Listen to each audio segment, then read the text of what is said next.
Thank you, Madam Chair, and thank you to all of our panelists for being here today. Very important topic about critical minerals, their importance for American safety, security, economic prosperity, and also the challenge that we face with China and their control over key parts of the supply chain. So thank you all for being here. My first question is, how is China currently leveraging its control over the supply chain against us and our allies? Is it mostly focused on economic control, or is there also a national security element that they are laying a trap for us? And I'll go to any of the panelists who want to start. Well, I mean, they started a long time ago. This is back in the 90s when they saw something that they thought they could control and get involved with. And they're doing the jobs that nobody else wanted to do. The refining they do is basically extremely harmful to the environment to a certain extent that we wouldn't accept that at all. With that being said, they don't have anybody to answer to. You know, their form of government basically allows them to do as they wish. And they've been able to basically capture a market that says, listen, you send all your product to us, they go over and do the mining, send their people over to do the mining, send it back to China to do the processing, refining.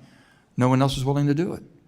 And there is ways to do that. You know, there's technology that can do it much cleaner, much more safer for the environment and for the workers. But they dominated that market and had a 20-year start on all of us. So how do you get that? You can't say, well, we can't sit back and just accept what it is. We can get into the game very quickly. I think the President, Trump, is in Pennsylvania today, in your beautiful state, right next door to my state. And hopefully energy is going to be the topic of what they talk about today. And I think you're going to find some private sector willing to jump into the market now to accelerate that with the help of the government. Mr. Fernandez? Congressman, they're using it right now with 7 heavy rare earth materials. It's being used as we speak. But it's more than that. It's not just the exercise of that dominance, it's the threat of that dominance. There are many countries out there that will tell you, we do not want to do certain things because the PRC will retaliate. And so just that threat sometimes is enough to change behavior among our allies and partners. So it's got to go beyond the actual public bans, export bans, and export restrictions. Mr. Fannin? Yeah, I just would just add to that. The IEA did a N1 analysis to look at what's the availability of global supplies if you take out China, and it's only about 35% for a lot of these minerals, 35 to 50% of the available global supplies as of right now. That changes the entire psychology of when countries interact with one another. They don't want to offend the supplier. It's so like Germany for years claimed that Russia was a reliable gas supplier until they weren't. It's the same, it changes. Why were they unable to do it? It's because so much of their economy was linked to having cheap gas to fuel their manufacturing base. The same now that, like in German Russia gas, now we're America critical minerals with China. We need to reverse that. I think we have the ability to do it, as has been discussed. We just have to move forward and execute quickly. Well, I appreciate all of your comments. Clearly, a recognition of the problem that we're facing with China's control of the supply chain, and the way that they're using it and leveraging it against us. We've heard some great suggestions about improving permitting, increasing partnerships with our allies. My question is, there has been some discussion around one component of a solution being that the U.S. establish a strategic minerals reserve or a critical minerals reserve.